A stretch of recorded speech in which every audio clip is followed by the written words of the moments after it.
Olá pessoal, tudo bem? Meu nome é Alexandre Nápoles Filho, para quem não conhece, e vamos aqui nessa reta final trabalhar a temática dos direitos humanos na prova da OAB. Primeira coisa que eu falo para todo mundo, não subestima qualquer matéria. Cada questão é importante para a gente conseguir acessar a nossa carteirinha da OAB. E tenho certeza, vocês estão preparados, porque o rol de professores e as matérias trabalhadas aqui foram suficientes para a gente conseguir o nosso êxito. Então é tranquilidade e a certeza que vocês vão passar, porque aqui vocês conseguem o melhor sucesso. Então, ó, vamos começar aqui a disciplina de Direitos Humanos tratando de temas importantes e que ainda não foram cobrados na prova da OAB, certo? Então, no material que vocês têm aí em casa, tem 30 dicas, mas aqui a gente vai focar em 14, por conta do nosso tempo que é curto, ok? Então, a primeira coisa que a gente precisa saber, que ainda não foi objeto do exame da OAB, é sobre o desenvolvimento histórico dos direitos humanos. Já trabalhei em sala de aula com vocês e aqui eu reforço as características dos direitos humanos. Primeira coisa que a gente precisa saber, joga aqui no quadro, joga aqui na tela. Seguinte, os direitos humanos são históricos e os direitos humanos têm também a universalidade, indivisibilidade e interdependência. Volta aqui para mim. Como a gente já falou em sala de aula, o estudo dos direitos humanos se confunde com o próprio desenvolvimento do ser humano em convívio com a sociedade. Então, se a prova perguntar para vocês se os direitos humanos eles são atemporais ou fora de um contexto histórico, isso é falso, porque os direitos humanos e o estudo e o desenvolvimento dele se transcorreu ao longo da história da humanidade. Então, os direitos humanos são históricos, estão inseridos em um dado de contexto social.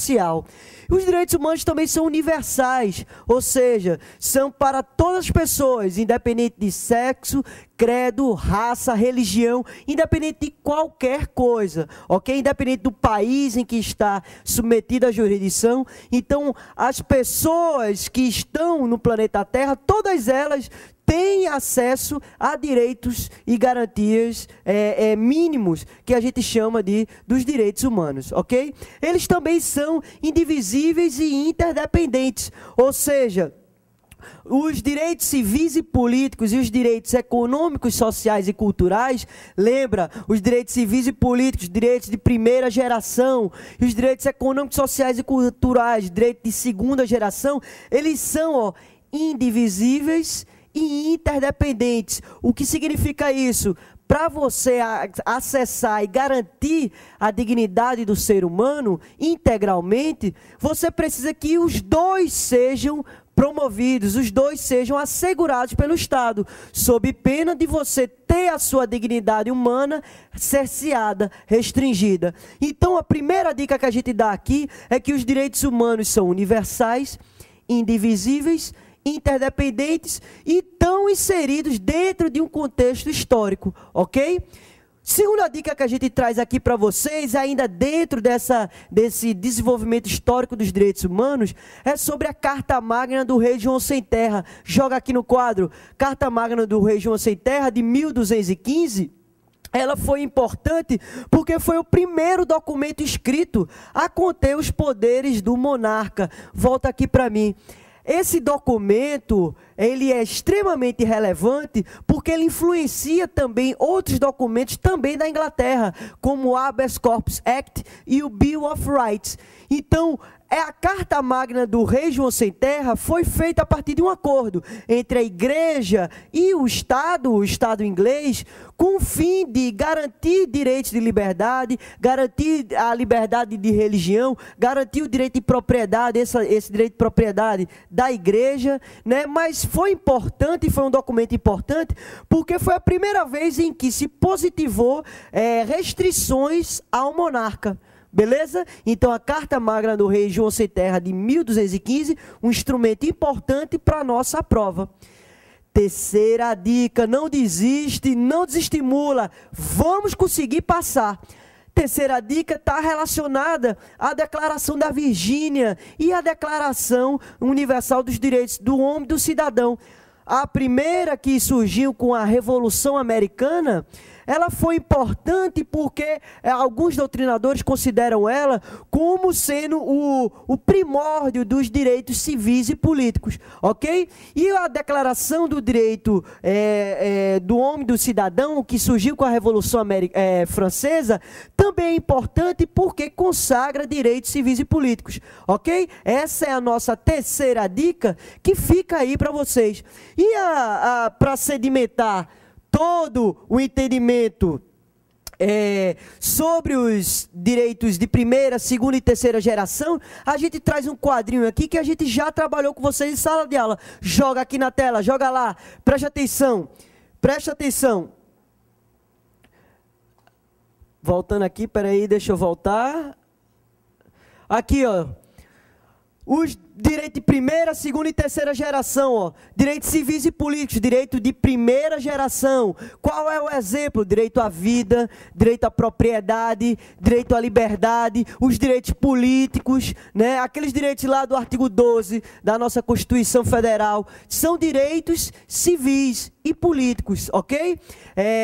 Direitos de segunda geração, direitos econômicos, sociais e culturais. Exemplo, direito à educação, direito à saúde, direito à moradia, direito ao lazer, direito à cultura. Então a prova pode perguntar para vocês não só a diferença entre direitos de primeira geração e segunda geração, que é primeira geração civil e político, segunda geração econômico, social e cultural, mas ela também pode perguntar exemplos. E aqui a gente destaca, beleza? Então, ó, terceira geração são os direitos difusos, os direitos meta-individuais. Então, por exemplo, o direito ao meio ambiente, o direito do consumidor, o direito à paz, o direito à autodeterminação dos povos.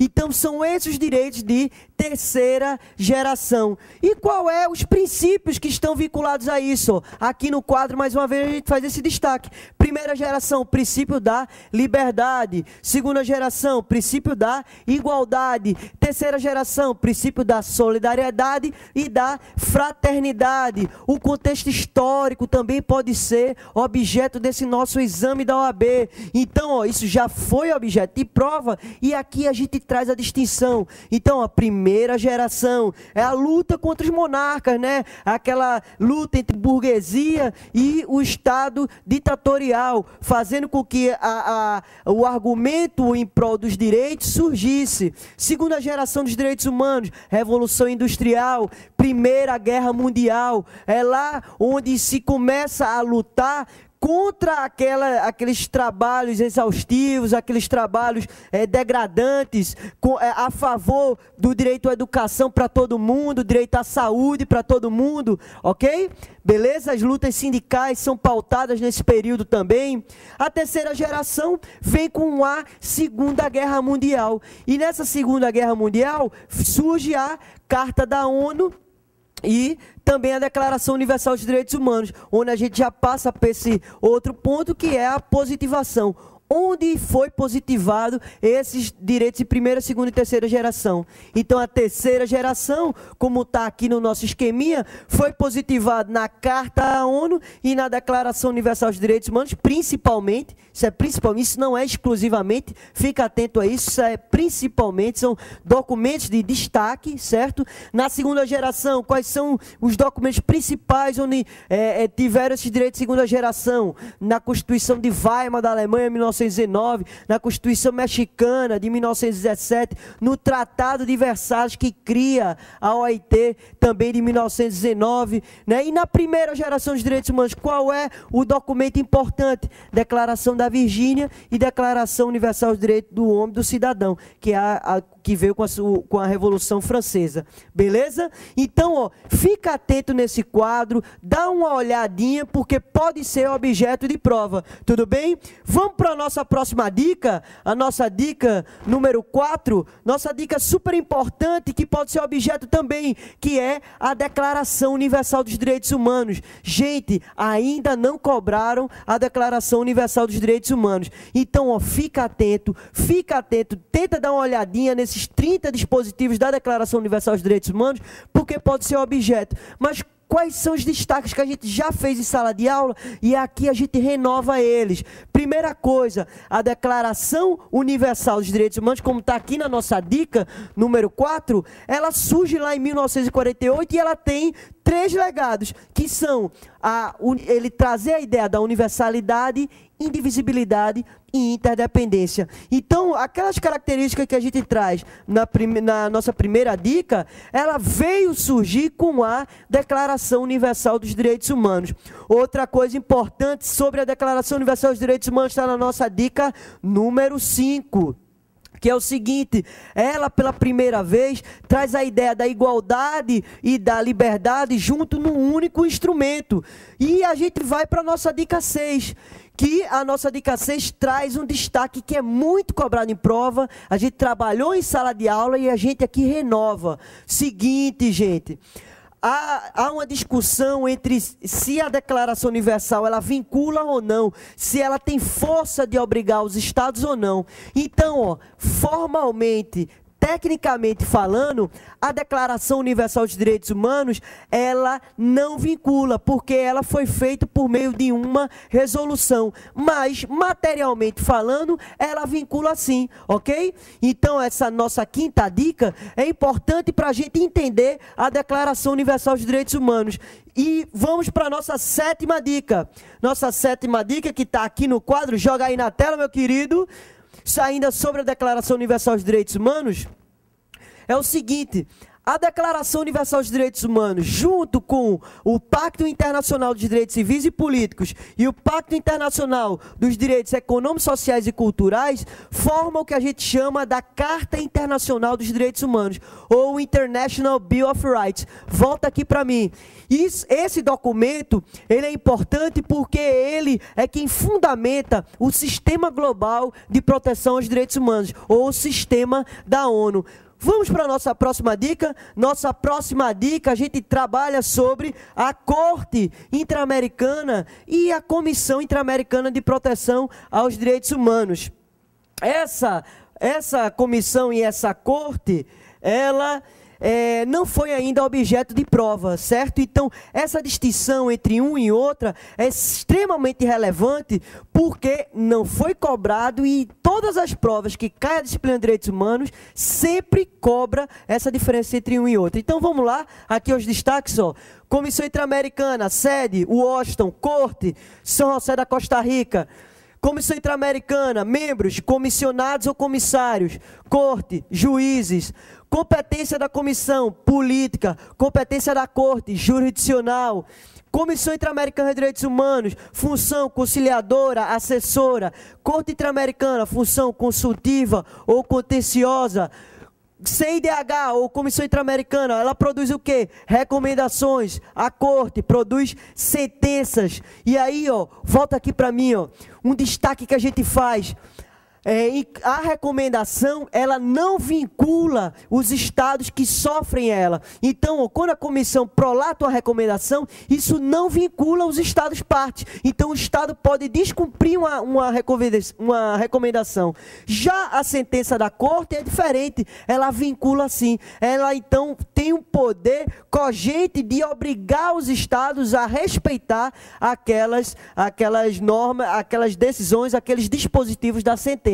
Beleza? Volta aqui de novo para o quadro. Então, ó, a acessibilidade. Quem é que pode acessar a comissão e quem é que pode acessar a corte?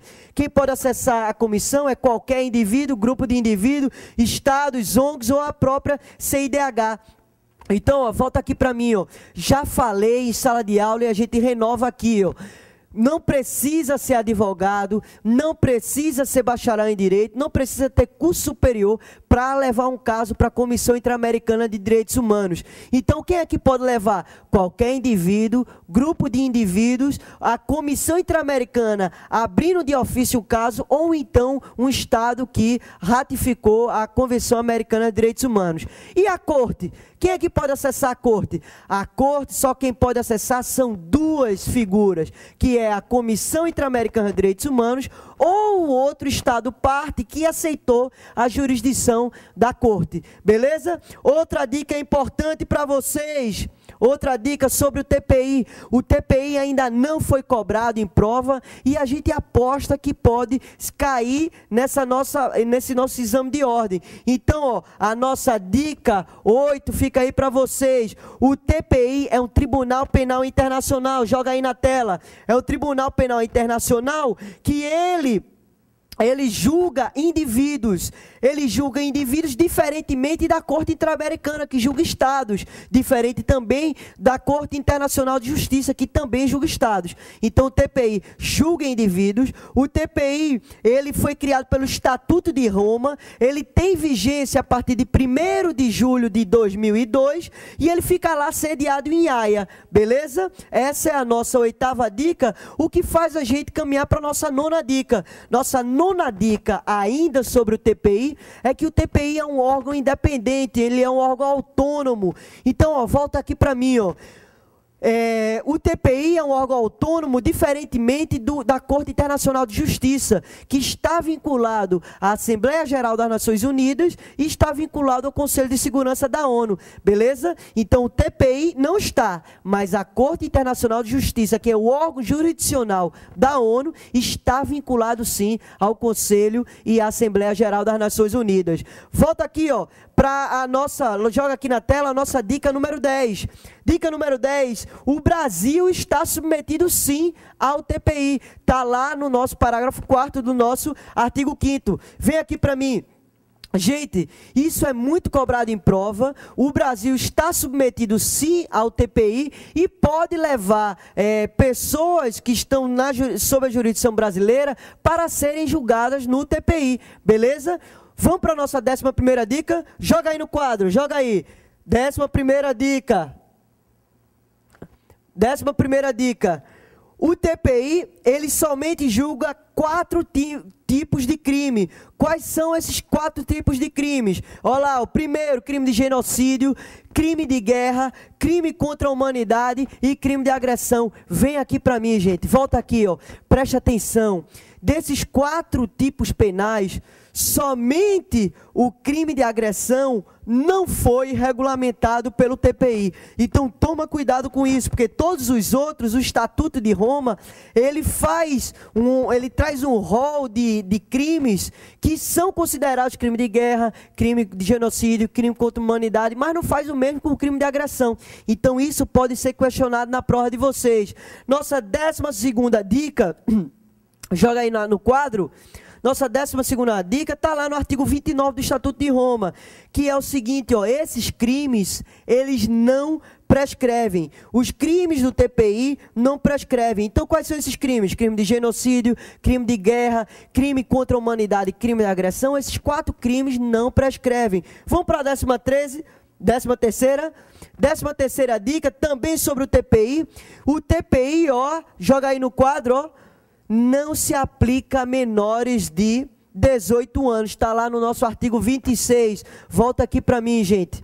Pessoal, não importa se a pessoa que cometeu o crime era general, não importa se a pessoa que cometeu o crime era o presidente daquele país, não importa o cargo, não importa a função, a pessoa vai ser processada e julgada independentemente de qualquer coisa, ok? Basta ser maior de 18 anos, beleza? Não confunde os 18 anos com os 21 anos, que era a antiga maioridade do nosso ordenamento jurídico, beleza? Ok? Vamos para a nossa próxima dica. Nossa próxima dica, que é a nossa última dica, é sobre a pena. Joga aí no quadro. A pena aplicada ao TPI. Presta atenção, gente. No TPI não há pena de morte. Não é possível haver a pena de morte. Ou seja, volta aqui para mim. Qual é a pena máxima do TPI? A pena máxima, na regra, são 30 anos. 30 anos. Fácil de lembrar, é só lembrar do nosso ordenamento jurídico. Nosso ordenamento jurídico aplica a pena máxima de 30 anos, ok? Mas no TPI tem exceção.